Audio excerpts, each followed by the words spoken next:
নমস্কার বন্ধুরা, চৈতি সিম্পল কিচেনে সবাইকে স্বাগত। আশা করি সবাই তোমরা খুব ভালো আছো আর আমিও ভালো আছি। তো দেখো, আমি কড়াতে সর্ষের তেল দিয়ে দিয়েছি।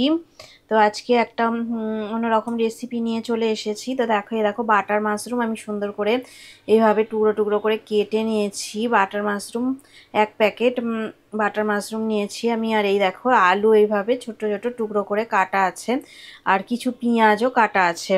তো আমি প্রথমে দেখো আলুগুলো এইভাবে ভাজা করে নিচ্ছি। তো একটা সুন্দর রেসিপি আমি তোমাদের সাথে শেয়ার করব। তো তোমরা স্কিপ করো না, ভিডিওটা প্রথম থেকে শেষ পর্যন্ত দেখো, আশা করি তোমাদের ভালো লাগবে। তো মিডিয়াম ফ্লেমে আমি গ্যাসের ফ্লেমটা রেখে দিয়েছি, আর এইভাবে টুকরো করে কাটা আলু আমি ভাজা করে নিচ্ছি।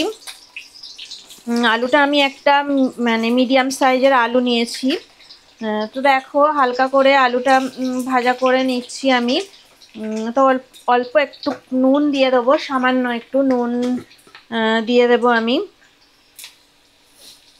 আলু ভাজার সময় নুন দিলে ভিতরে বেশ ভালো, আলুর ভিতরে আর নুনটা ঢুকে যায়। তো অল্প একটু দেখো আমি হলুদ গুঁড়ো দিয়ে দিলাম, তো পরে আবার আমি দেবো।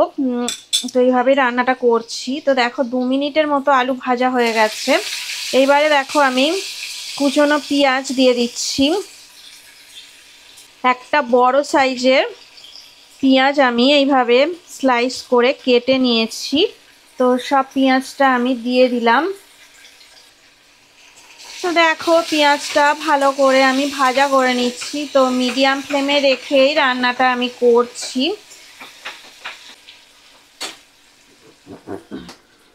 এবার দেখো, কাঁচা লঙ্কা কুচি দিয়ে দিলাম।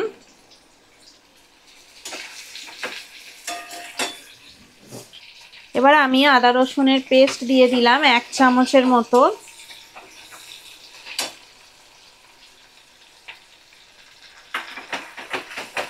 এবার দেখো, ভালো করে আমি নাড়াচাড়া করে নিচ্ছি। ফ্লেমটাকে একটু বাড়িয়ে দিলাম, মিডিয়ামের থেকে একটু বেশি বাড়িয়ে দিলাম। এবার দেখো, আমি 2 চামচ জিরে বাটা দিয়ে দিলাম।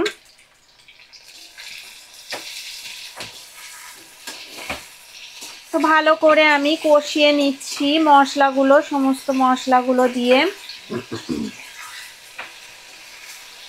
তো তখন দেখো, হলুদ আমি একটুখানি সামান্য হলুদ গুঁড়ো আর নুন দিয়েছিলাম। তো হলুদ গুঁড়োটা আর একটু বেশি পরিমাণে দিয়ে দেবো এবারে। 1 চামচ হলুদ গুঁড়ো আর একটু সামান্য হলুদ গুঁড়ো দেখো আমি দিয়ে দিলাম। আর এবার লবণটাও পরিমাণ মতো দিয়ে দেব আমি 1 চামচ, আর একটু সামান্য লবণ দিলাম। এবার আমি দেখো 1/2 চামচের মতো চিনি দিয়ে দিলাম, আর কাশ্মীরি রেড চিলি পাউডার 1 চামচ দিয়ে দিলাম। সমস্ত মশলা ভালো করে আমি মিশিয়ে নিচ্ছি। এবার একদম লো ফ্লেমে আমি গ্যাসের আঁচটা দিয়ে দিলাম। দেখো, একটা ছোট সাইজের টমেটো কুচি করে আমি দিয়ে দিলাম। তো মশলাটা 2 থেকে 3 মিনিট ভালো করে কষিয়ে নিচ্ছি। টমেটো, আলু, পেঁয়াজ দিয়ে আদা রসুন বাটা, জিরে সমস্ত কিছু দেখো আমি কাঁচা লঙ্কা সবই দিয়ে দিয়েছি। তো সুন্দর করে মশলাটা কষিয়ে নিচ্ছি এবার।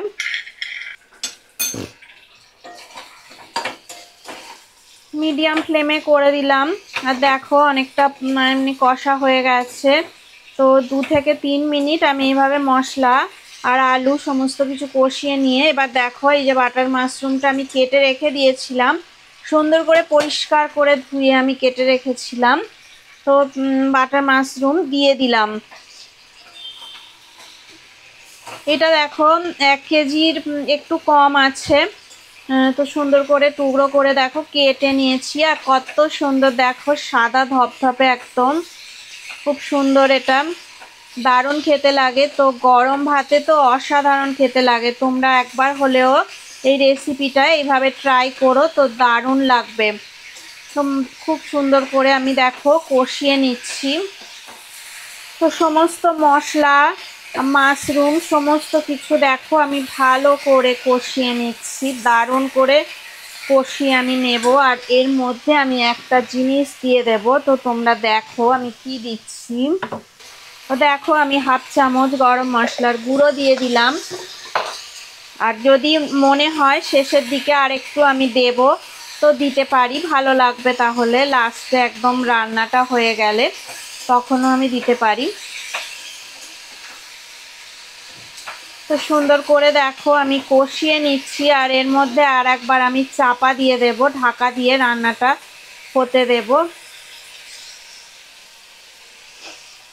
তো দেখো আমি কিছুক্ষণের জন্য একটু ঢাকা দিয়ে রাখলাম।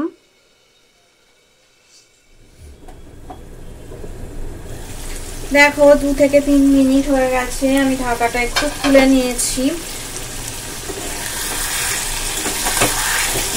সুন্দর করে দেখো আমি কষিয়ে নিচ্ছি, মশলাটা দারুণ গন্ধ বেরোচ্ছে একটা। তো দেখো আমি আর একটু ভালো করে কষিয়ে নেব। তো মিডিয়াম ফ্লেমে রেখে দিয়েছি আমি। তো এরপরে জল দিয়ে দেবো আমি, আর একটু কষা হয়ে গেলে তেল ছেড়ে দেবে, তখন জলটা দিয়ে দেব। গরম ভাত, রুটি, পরোটা সব কিছুর সাথে এই রেসিপিটা দারুণ খেতে লাগবে। তোমরা বাড়িতে একবার হলেও ট্রাই করো, খুব সুন্দর সুস্বাদু স্বাদের এই রেসিপি, দারুণ লাগে ভাতের সাথে। গরম ভাতে দুর্দান্ত স্বাদ হয়, রুটি পরোটার সাথেও তোমরা খেতে পারো।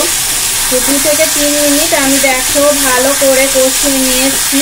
তো তেল ছেড়ে দিয়েছে, দেখো এখন আমি দেখো একটু জল দিয়ে দেব, নর্মাল টেম্পারেচারের জল আমি দেখো দিয়ে দিলাম। তো পরিমাণ মতো দিয়ে দিতে হবে, আলু বাটার মাশরুম সবই সিদ্ধ হবে, তো সেরকম দেখে পরিমাণ মতো তোমরা জল দিয়ে দেবে। আমিও পরিমাণ মতো জল দিয়ে দিলাম। তো এইবারে একটু আমি ঢাকা দিয়ে দেব। তো গ্যাসের ফ্লেমটা আমি একটু হাই ফ্লেমে করে রেখেছি, এগুলো তরকারিটা ফুটবে, তারপরে আমি ঢাকাটা দিয়ে দেব।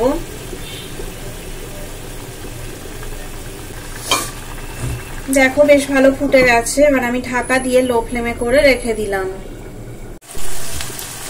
তো দেখো এবার আমি ঢাকাটা দেখো খুলে নিলাম।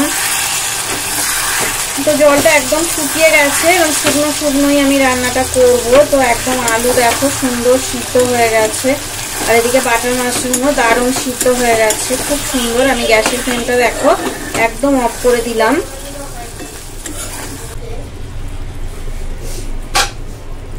তরকারিটা একদমই আমার রেডি হয়ে গেছে। তো আমি দেখো একটু ধনে পাতা উপর থেকে দিয়ে দিচ্ছি।